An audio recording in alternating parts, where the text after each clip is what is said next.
on two wheels this week. We go downhill on bikes worth up to £5,000, but with no engines. Also part one of a mammoth bike trip from Madras to Manchester, and a look at Triumph's brand new TT Legend. This week we're looking at a different kind of two-wheeled action. You'll remember Wayne spent the day at a hill climb in Yorkshire. Well, I've come here to sunny Oswestry to spend the day at a downhill. Not quite the reverse, as you'll see in a moment, but the guys and the girls that we're going to be watching riding today will be wearing helmets, rather like this type of style. They'll also be protected by body armour, like this.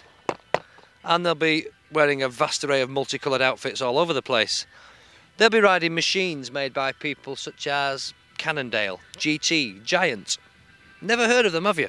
Well, neither had I, because they're all very high-tech push bikes, and I'm sat in completely the wrong place. Give me love.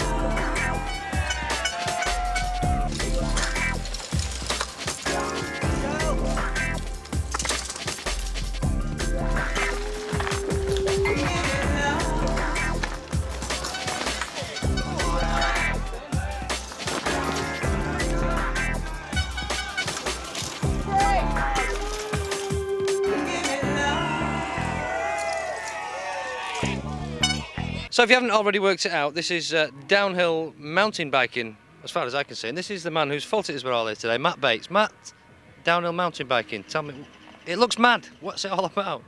Yeah, you're right, it is mad, and it's not mountain biking. You know, downhill is downhill. It was linked to mountain bike at one time, but now it's just downhill racing. It's downhill motocross, really. Right, so I've offended everybody there by calling it mountain bike. Right, I do apologise. You said motocross then? There's a link to motorbikes, is there here? Yeah, there's a huge link to motorcycling or motocross. A lot of these guys either race motocross or have done in the past, and you know, they just want to get into another sport, another one that's just as crazy, and they come downhilling, and the two sports mix. Yeah, well, from what I've seen already, I don't think you could go down that hill any faster on a motorbike. Is that right? I think you're right. In fact, I think you're wrong, because I think you'll go down slower on a motorbike. You know, these guys really do go some. You know, it's narrow, it's slippery, but I just can't believe the speed they go down. It's amazed me. I'm from a motocross background. I used to race them, and it's amazed me how fast they are. Yeah, it bloody frightened me already. There's more people here than I expected. And there are more people here than I've seen at some motocross meetings. Is it really that big? Yeah, it's huge, and it's growing at the same time. As I said, they're coming from motocross, but at the same time, it's a sport developing on its own. And just here we have over 400 riders, and we've got thousands of spectators coming in today and hopefully tomorrow on Sunday. So, yeah, we're getting a good following.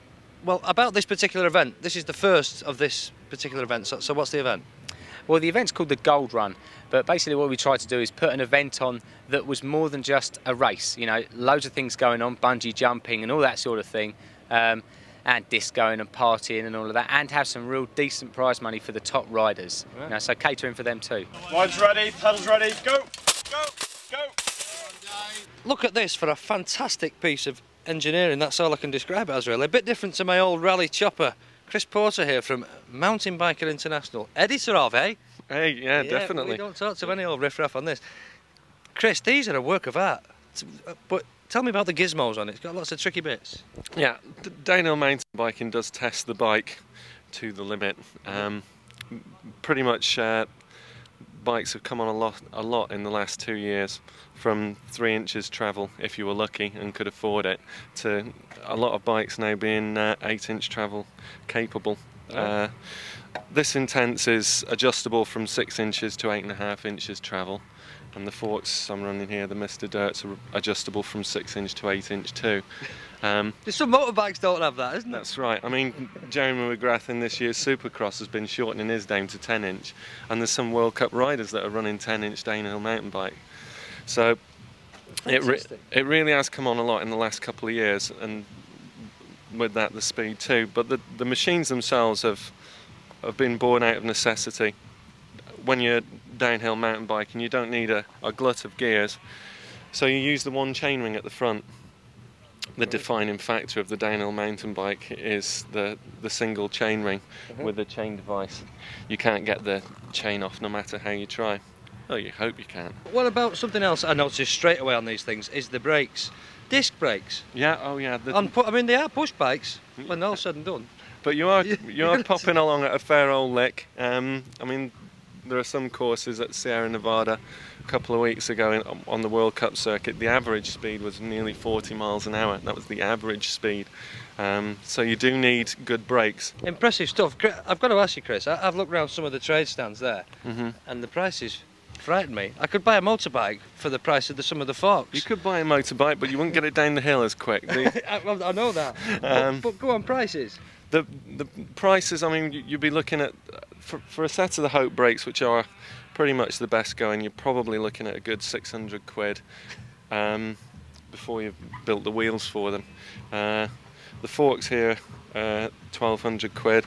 The frame is 2,300. Once you've got to this level, there's no more. The Intense is pretty much the top privateer bike. You don't get better than this. The better are the factory bikes on the World Cup circuit, and Joe Schmo like myself can't get those. Right. So what's this worth then now?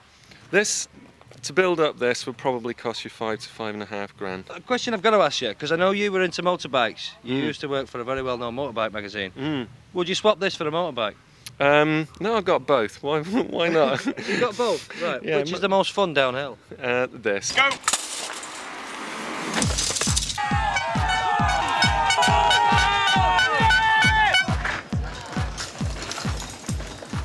So there you have it. Everybody's gone. They've left me on my own on the hillside. They've not actually. They've all gone down to the valley now for a big party. But that's downhilling. Impressive stuff. You can't really fail to be impressed by the technology, and certainly not by the speed. I can't honestly think of a faster way downwards, except maybe for this.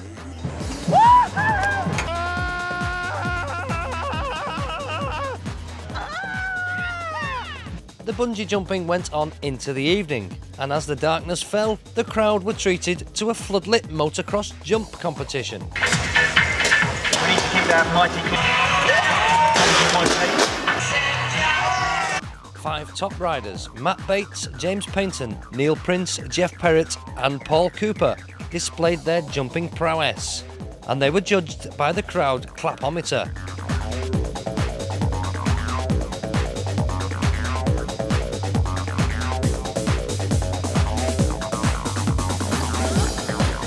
Everyone gave an excellent performance, but top motocrosser Paul Cooper had the edge, and he was the eventual winner.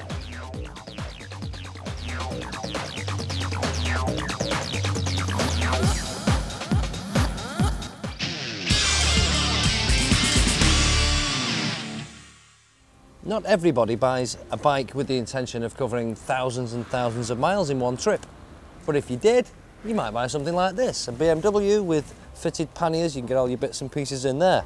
If you want a bit more luggage space and, dare I say it, a bit more comfort, a Honda Goldwing with all the bells and buttons and gadgets, that would take you anywhere you wanted to go. You could almost fall asleep while you were riding it. Very popular on the continent these days is this type of thing, giant trailer. Comfy, you can put panniers on it and go wherever you want with no problem. But would you consider a massively long journey on this thing here? Yes, it's an Enfield single cylinder 500cc. Nothing fancy, very, very low technology. I wouldn't fancy going very, very far on this, but I know a man who did.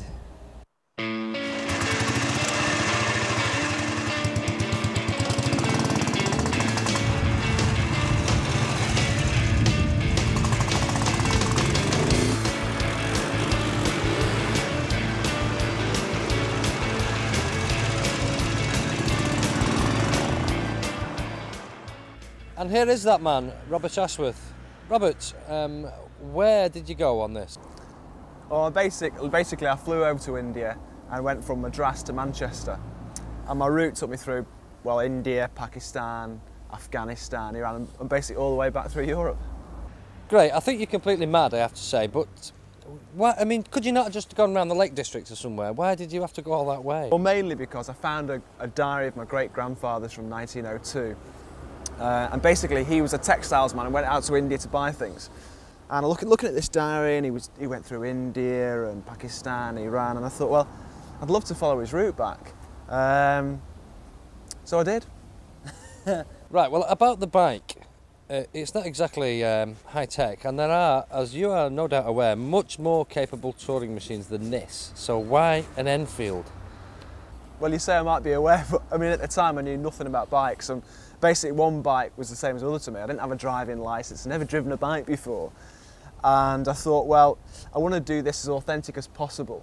So by picking a 1955 Royal Enfield, I thought, well, you know, that'd be the best way to do it.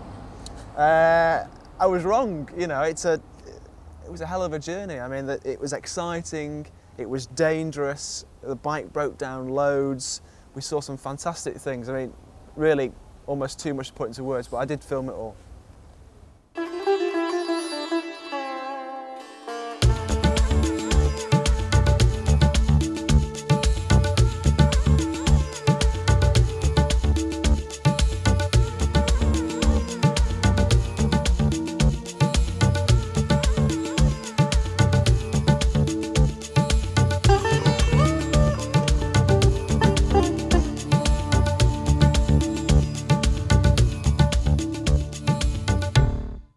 January the 8th, 1902, saw my great-grandfather, William Lomas, journey to Madras, India from Manchester, spending 5 long weeks aboard the cruise ship Arcadia.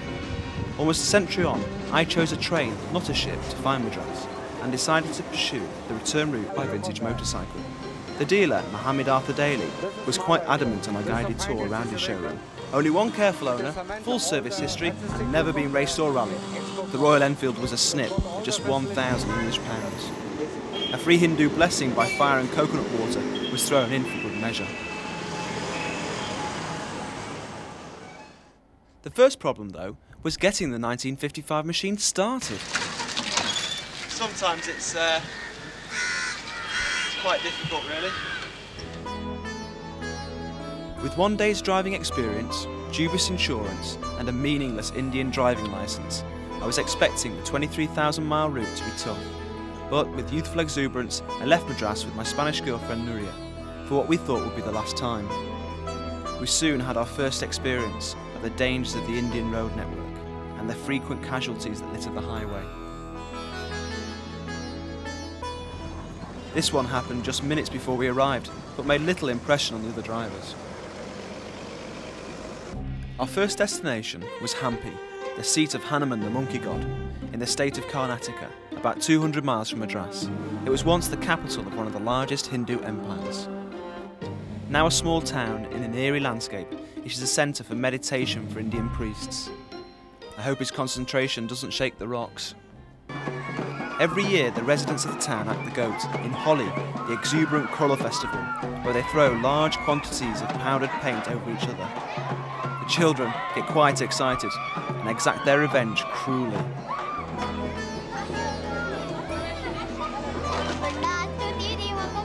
This is a great day for the laundrette, but not for wearing decent clothes, because no one's spared. As you can see, we're coloured, as is everybody else. After a bucket shower and a brush-up, we encountered our first problems with the British engineering, so I had to return to Madras for a mechanic. As the sun set over the Indian horizon, we couldn't help but think that the journey was over before it had even really started. And in the news this week, scooters are not only becoming more and more popular, but they're also getting more powerful. The new 400cc Suzuki Bergman scooter is capable of topping 100 miles per hour. And Triumph looks set to make changes to its models for 1999. The Tiger will get the engine from the T509, the Adventurer will get a complete revamp, and their top-selling bike, the T595, could have a new name. It could be known as the Daytona 955i. And coming up after the break, Jeff rides a new Triumph, the TT Legend, and more bikers with a grudge in Metalhead.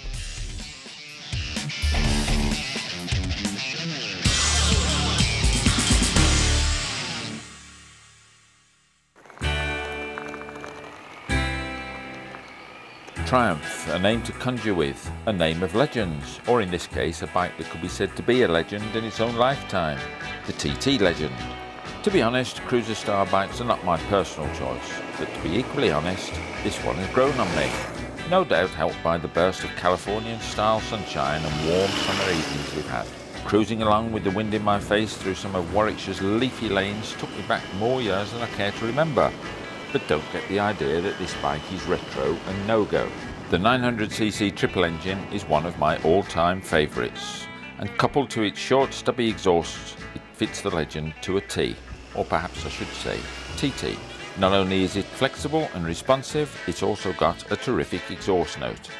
It burbles along with a nice uneven rhythm, more like the sound of a big lazy American V8, but lazy it's not. Crack open the throttle and it howls into life like no old Triumph ever did. Well, alright, except for the very old Meriden triples. Once I got used to the higher bars, semi-forward rests and kicked-out forks, the handling proved to be really good. You don't buy a bike like this to play races on, but ride it in a sort of flat tracker style, laying the bike down instead of on your knee, and it's really good fun. At 215 kilos, it's not too heavy, but the new low seating position not only suits the style of the bike, it also makes this Triumph one of the easiest to manoeuvre at low speeds. The massive front disc and single rear are well up to the job, and those alloy rims and stainless spokes really fit the look and purpose of the bike. All this lowrider style comes to you at an equally low price of only £6,454, which for a 900 is a lot of metal for your money. You don't get a fairing, so you've either got to be Arnie Schwarzenegger or very, very late if you want to ride at anything over 80, but there's no point. In fact, while gaining points on your licence, you're missing the point completely. Chill out and enjoy. Hasta la vista, baby.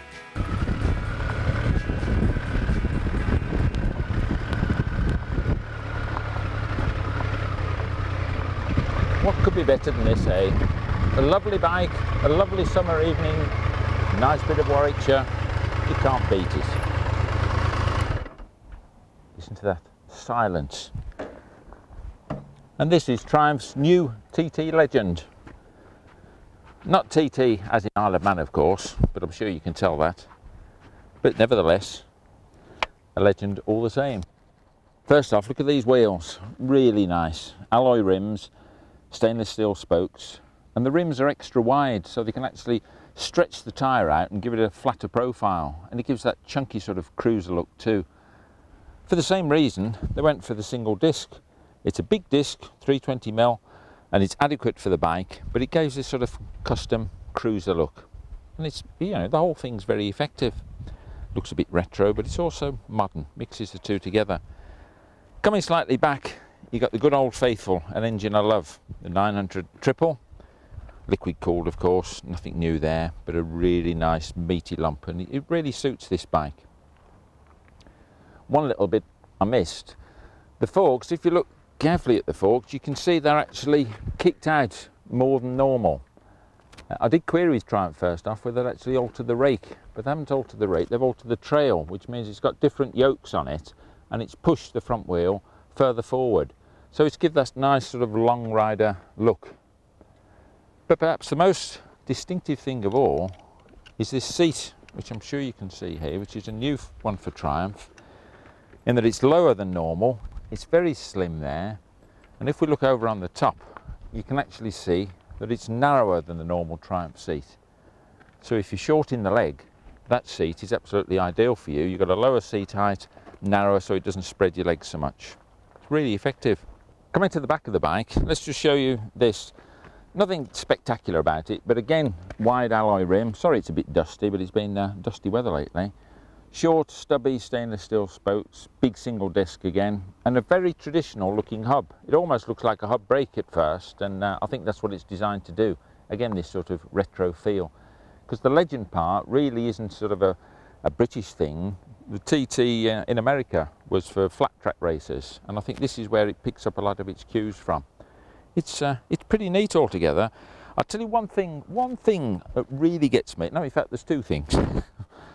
But one thing, I really don't like this. It doesn't seem to fit, and this tail end, I'd much prefer the number plate to be further back with an illuminated piece under there. This little bit looks as though it's off an old Mini or whatever it is, just shining up there, and I don't like it, but then again, who am I? Up the front, my other pet hate.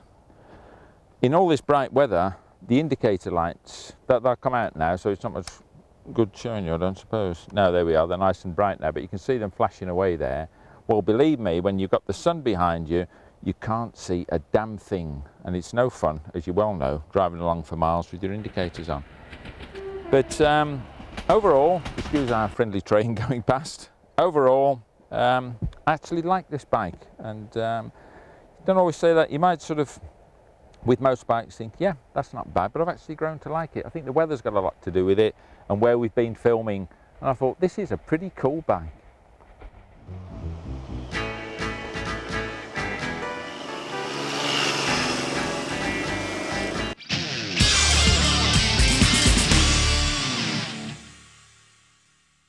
I tell you what annoys me is number plates.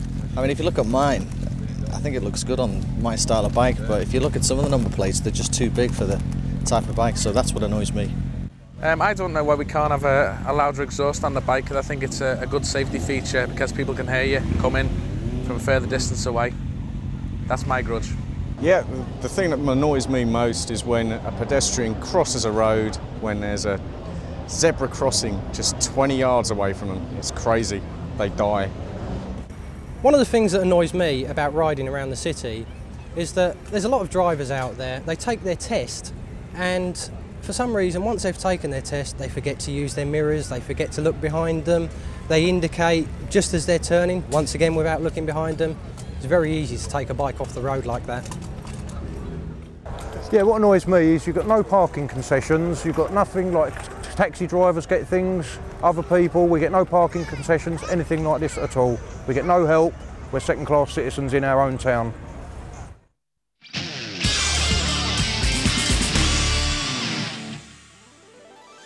On Two Wheels next week, we're back in Scotland, not for the Highland Games, but to meet the boys who ride Supermoto.